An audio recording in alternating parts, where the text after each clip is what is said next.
Ladies and gentlemen, referee Dan Mergliata has called a stop to this contest at 4 minutes, 21 seconds of round number 2. Declaring the winner by knockout, Israel Adesanya! Strategy is defined as a plan of action designed to achieve a particular aim. Finding your winning strategy can happen overnight or can take years to develop. Here on the STRATS podcast, I hang out with athletes, experts, entertainers, and adventurers, some old friends and some new, to hear how they found their edge in a particular field or for a particular event.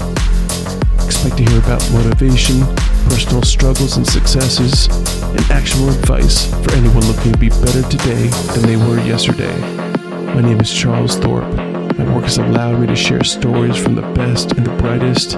Now I'm bringing those conversations here. I head kicked him and I broke his jaw, and he's a tough guy. It went on 5 rounds and it was in 3 places. Boy, he just ate, just shin all night. And I felt comfortable. I felt like I belonged in there. I felt like I always say I was made for this, but I built myself for this. That was UFC Middleweight champion Israel Adesanya. And it's time for the STRATS podcast.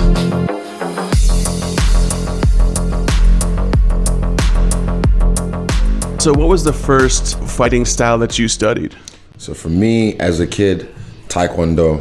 When I was in Christian school in Nigeria, I was a big Jackie Chan fan as a kid. So like for me, everyone, Bruce Lee's he's a GOAT, but Jackie Chan was like my Bruce Lee. Like watching him fight was interesting to me, and it was fun because he made it comical. He was a guy that played jokes and just made it funny when he was fighting people. So I did Taekwondo as a kid just to learn something, and eventually my mom kind of scrapped it because I started kicking everything around the house. And I broke my arm, and I was just reckless, and I was good, but Do you remember what Jackie Chan movies we're talking about here? I remember Rush Hour. No, Rush Hour was one later on, but there was one. Yeah, there's so many. He's done his own stunts forever. Yeah. So he was a guy that whenever I watched him do those movies, and I'd watch the credits when they're doing the outtakes, and you see him like fail some of the stunts, it was impressive to me. Even as a young boy, just like, fuck, this guy's the man. It's actually him. Yeah. So then you returned to it. Through the movie Ong Bak with Tony Jaa. You see him when he's doing this, the flying knees and going, with the elephant. And I think that was that was the next one after that. It was Tony Jaa, Ong Bak, and I can't remember. There was the next one after that. It was like a part 2 almost. But he was a guy that when I watched it, I was like, this is like real fighting.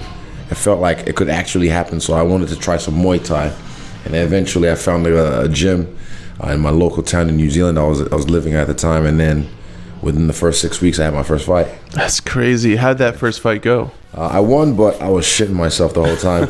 Because the guy I fought, he was not, we agreed at I think 80 kgs or 79 kgs. He was not 79 or 80 kgs. He came in like 95 kgs. And it was just, my coach was a bit of a loose guy at the time, my first coach. It's one of those things that kind of swept under the rug, but I did well. And that gave me my confidence boost for fighting, because I was so, I remember that set the tone for my holidays, because I want more of that. I want to do more. And then, the rest was history. I think from fight number 4, I realized I can really be the best in the world. So why did you move to New Zealand originally? New Zealand, because my family, my parents in general, wanted us to have better tertiary education. You see a lot of say cab drivers in New Zealand. You see a lot of them who maybe they're Indian, and when you talk to them while they're taking you out, you find out they're medical doctors back in India, but their qualifications aren't recognized as highly in the Western world. So they're forced to take jobs in 7-Elevens, open dairies, and cab drive, Uber, or whatever. So my parents wanted us to have better recognized tertiary education. So that's why we're going to move to the States at one point, but I think we just ended up moving to New Zealand, something different. So when you joined the Muay Thai gym, did your mother have any say about that? I didn't tell them. I kept it low key. I kept it smart, man. You weren't doing the kicks in the home anymore. Shadow boxing, Smart. but, you know, they weren't really. It was kind of like capoeira because I could dance as well, so I kind of just hit it with the dance. Nice. Yeah, eventually I think after my first fight, I told them, and then they're like, "What?" Yeah. Yeah, but now they're the biggest. Like, they're like my low key game planners for some of my fights. They watch tape on everyone I fight, and my dad like will watch my next opponent's tape, like everything. He'll watch everything, and then give me like common sense, clear, precise instructions on what to do in camp to get ready for this guy. I think one of the things that your fights have been doing, and then all of the UFC is inspiring people to try different gyms and different fight styles. I know for me, the first time walking into a gym can be pretty intimidating. Yeah. The first time that you walked into that Muay Thai gym, how did you feel, and how did you sort of work your way into that community? You mean my first Muay Thai gym? Yeah, first Muay Thai gym. When I first walked into this, so it was Kyle Gallagher, who's one of my teammates.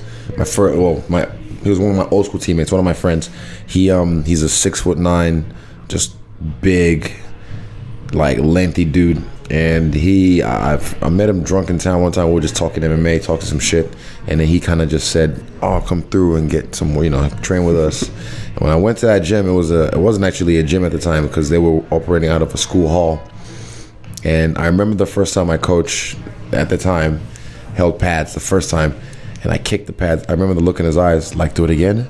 And I kicked. And I remember, I'll never forget, like, his eyes just like, A little gleam. "Yes, excellent. I found one." And like, I could see he was excited, like, yes, like, because I already like kicking from Taekwondo and I had really nice kicks. So when I was smashing the pads and it was just so effortless for me to do that, he was excited. I wasn't intimidated or anything. I just felt like I can do this. Yeah, it was cool.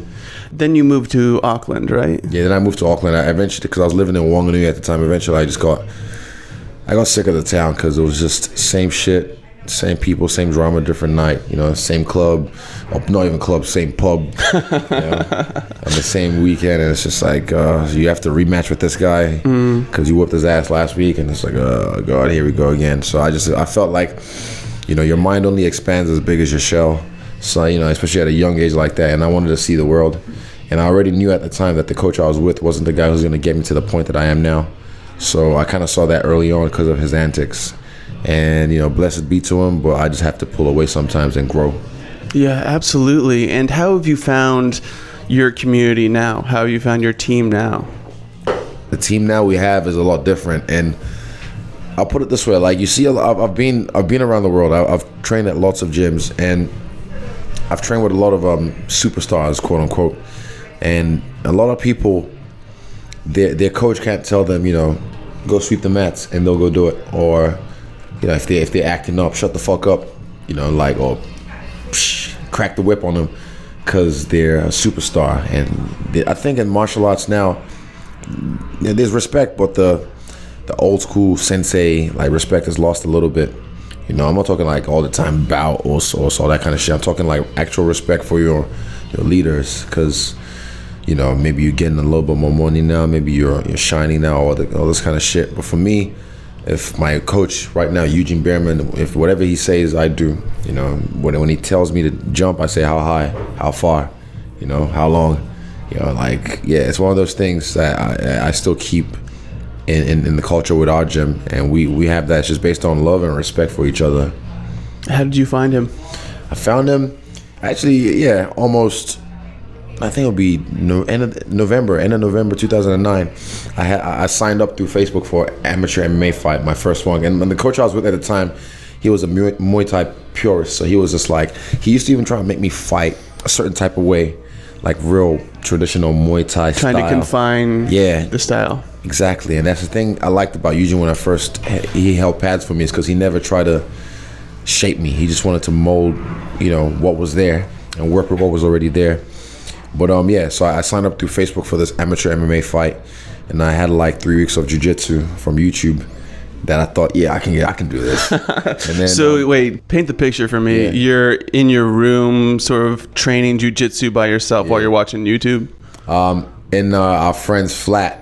and we're just watching, you know, and then some moves, and you're like, let's try that on me. I'll try it on you. You know, we'll just start rolling, and, you know, yeah, it just got crazy, and then eventually it was just having fun anyway.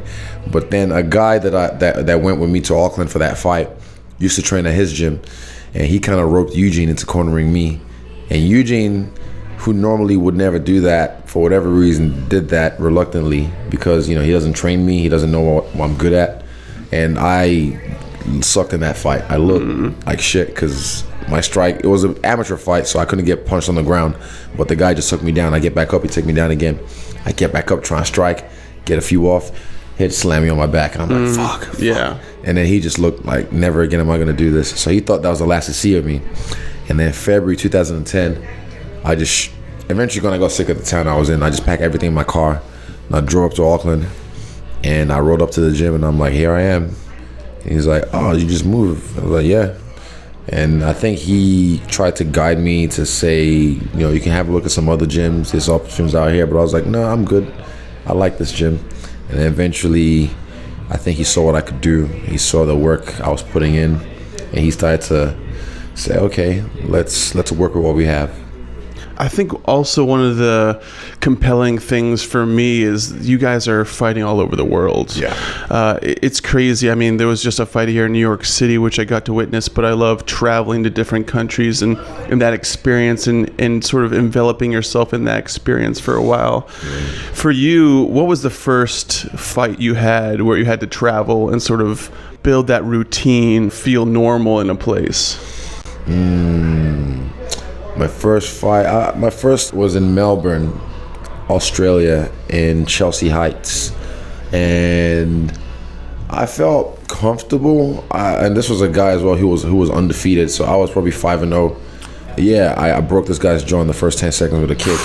Like, he was rushing in on me, and he was about maybe elbow length away from me. I head kicked him. And that's, you know, like, a lot of people can do it. Not a lot of people can do it, sorry. But yeah, I was going to say, from that kind of range, a lot of people listening are like, yeah, I can't do it. Yeah, like from elbow range, you know, from boxing range, I head kicked him and I broke his jaw. And he's a tough guy. It went on 5 rounds, and it was in 3 places. But he just ate, just shin all night. And I felt comfortable. I felt like I belonged in there. I felt like I just, I wouldn't say I was made for this, but I built myself for this. So when you joined the UFC, were you excited about the spectacle element of fighting? Even before the UFC, I was traveling all over the world for free. Yeah. You know, as a young man, and just for me, I looked at it as like I take a holiday, but I just have to whoop ass along the way. You know, and it was fun. It still fun. Even for me as a fan, being here in New York this weekend watching the fight UFC 244. It's sometimes I have to like just realize like shit, I'm really doing this shit. Well, I'm blessed to be in the position I'm in, and just to be able to travel the world and enjoy, you know, different cultures and things like this. Early on when you were traveling to fight, what was one of those experiences that just will never leave you? Let me think of a good one. When I first went to Thailand, I ended up at PP Island. And Jeff's smirking at this one because he knows what's up. PP Island is a crazy island in Thailand that's just nuts. And pretty much we're being served buckets of alcohol, like little buckets of alcohol. Oh, wow. And they said, you know, they were getting people, there was a bar we're at, and they had a ring in the middle of the bar, and they were getting people from the crowd to jump in and spar each other pretty much with headgear and gloves and whatnot, and you win a free bucket of whatever you want. And I jumped in and I sparred with this guy from Turkey, I think, but I didn't like hurt him or anything. I kind of just played around, took the piss, just having fun, making everyone in the bar laugh. And afterwards, he's like, "Are you a fighter?" I was like, "Yep." He's like, "Thanks for not kicking my ass." I was like, "Nah, we're just having fun, man." Yeah. Because you get people in there who just, I want to show. Of course, had a couple of beers. Drunken master, like Jackie Chan. I was just having fun with it. I was just playing around, you know, just comical. Yeah. And that was a crazy experience I won't forget. But also just the fact that don't consume buckets of homemade alcohol or even properly made alcohol, because you'll end up waking up in a corridor, you know, like of a hotel, the hallway, naked, face down. So first thing I did when I woke up was like I checked my sides. Like, okay, fuck, my Got the liver, you got the kidneys, yeah. There's no note saying go to the hospital. And then I just walked downstairs, and the guy in the hotel lobby was like, dude, what the fuck, man? I'm like, shh. He's like, nah, get out. And he pushes me onto the street. And Pete Allen's amazed. So even when I was sober trying to get around, I couldn't find my hotel. But for whatever reason, while I was still drunk, I was walking the street naked, and people were crossing over the fuck is this guy doing? And I kind of like, oh, shit. And I grabbed some clothes off like a clothesline, and I just beelined all the way home, and I didn't miss a step. So my subconscious remembered the way home straight away. And then, and my phone was lost. So the girls who found my phone texted my friend, and then while I was in bed, he went to go grab my phone, and then he came back and took this picture, and I still have the picture on my old phone. So he took this picture and then sent it to me the next day. And that's an experience. Oh my God. That travel takes you around the world. I mean, that's a memory that will never leave you. That's a crazy experience. And then also, I have some other ones that are tamer, but no, that's the right one to share. That's for sure. Also, being in Thailand, which is the origin of Muay Thai, that's got to be amazing to go to these places and get to train in gyms, right? Did you get? I'm sure you got some proper training there. The first time in Thailand, I did not train. I just went there for a fun experience. A little fun, a lot of fun. Yeah, exactly. But the next time, definitely I've trained there, and like Jeff's from Tiger Muay Thai, free plug. So Brad used to train there as well. He's the head trainer, head striking coach, one of my teammates who just made his UFC debut on my last show. Of course. And it's just fun, honestly, like just being around, and the people you meet as well sometimes on this journey. We were talking before about how you're from these different fight organizations. Can you remember the experience of your first UFC fight? Yeah, 100%. So my first UFC fight was UFC 221 in Perth, Australia. And the experience felt like deja vu, because for me, I've always known this was going to happen. I've always kind of visualized all this shit happening. So as it got closer and closer, it just felt more real and real. And during the fight week, I've already drilled my UFC debut a million times in my head, and I've seen all the embeddeds. I've seen all the superstars behind the scenes, like the Ronda Rouseys, the Conor McGregors, the Anderson Silvas. I've watched their behind the scenes lead up to fights. So when I first got to the UFC, like through the embeddeds, I knew like the fighter check-ins. When you have to sign all the posters, I knew what to do, and it just felt like, man, I've already prepped this. Yeah. So it was just deja vu. Wow. And then the fight itself, it ended in the second round, and I got a bonus. When I went in there, I just had to make a statement. Yeah. And I even said something after the fight, like I'm the new dog in the yard, and I just pissed all over this cage. Where do you build your cams right now? Auckland. That's where I'm at. Yeah, I've been around the world to different gyms, trained different places, but what we have where I'm at, especially the minds of the people we have where I'm at, is just, it's something you can't buy, or for me, I can't find anywhere else. New Zealand, man. Kickboxing is crazy out there. They didn't realize that we were on top at one point, and now we're doing it again. So, yeah, they better recognize now. Where do you go to decompress? Where do you go to relax? So there's a special place in my house. It's, one of those L chaser couches. The L bit, there's a corner there. It's got this like leopard print blanket. That's my favorite place in the world. Like no matter where I go in the world, and he tries to sit there sometimes, and I kick him out because he's not allowed. Jeffrey, but it's just my favorite place in the world. I can just go there and just feel safe. Like no one's gonna hurt me. I can just be here and just relax. Like I don't have to talk to anyone. Like my people who know me, I come across as an extrovert when people see me on TV, but that's because you have a camera on me, of course, and I'm in a public eye. So, and I'm even born on the cusp. I'm a Cancer Leo, so I can kind of go between both star signs, quote unquote. That place, I can just chill and just be alone with my own thoughts. I also want to hear a little bit quickly about the meditation that you do. I'm a big believer of meditation myself, and I know you do that to stay centered no matter where you are. Can you meditate just anywhere, or are there places that you like to? Anywhere. Yeah. Like you can sit anywhere and just go away for 5 minutes and just try and like center yourself, because the monkey brain always wanders, so I just have to bring it back to the breath and you catch me sometimes even in interviews if I just like breathe and I'll say it out loud, just it's like a cue just to remind myself to breathe, especially when I'm under stress or under pressure. And you can do it anywhere. So for me, my last time I meditated was yesterday morning, like around 5 a.m. So after we came back, I just sat in the shower, let it run over my head. It's kind of a cleansing thing.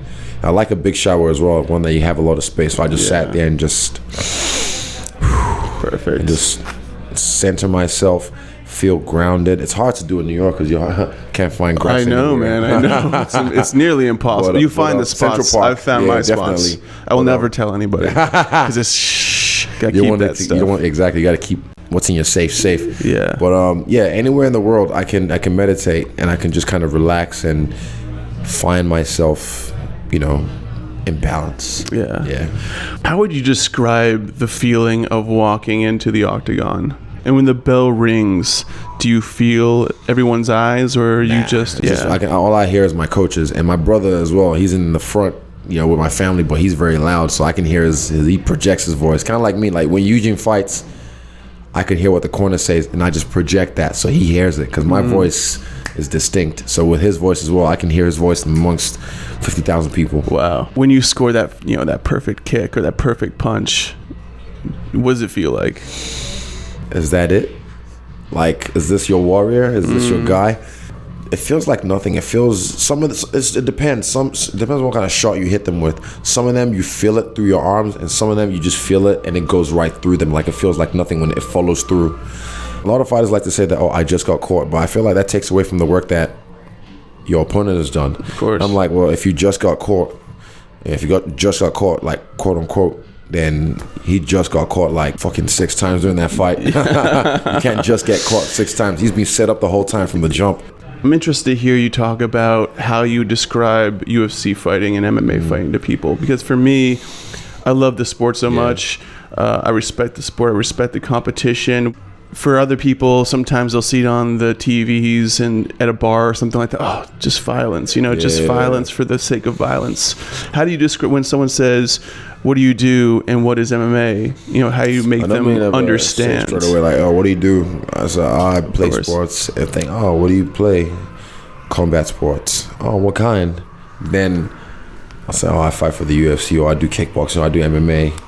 Then it might come out. But how do I describe it? I'd say this is the most exciting sport to watch for me as a fan, even just as a spectator, because where else are you gonna get 2 guys duking it out with everything? Not just saying, we're gonna fight each other, but we'll just use our hands, or we'll fight each other, but we'll just grapple and roll on the ground. It's like, no, we're gonna test our will, test our skills, and no matter what sport you play, everyone plays basketball, people play football, people play rugby, soccer, whatever. All you're trying to see who's the baddest motherfucker. That's what people are trying to really see. Who's the baddest man? And, this is what we do. We fight each other to try to see who the baddest man is on the night. And the ones that just see it and think, this is just a bunch of people throwing punches and whatnot. I can break down fights to a certain level where it's just about the details, like it's example. It's a chess game. Exactly, this is chess, not checkers, man. There's levels to this shit.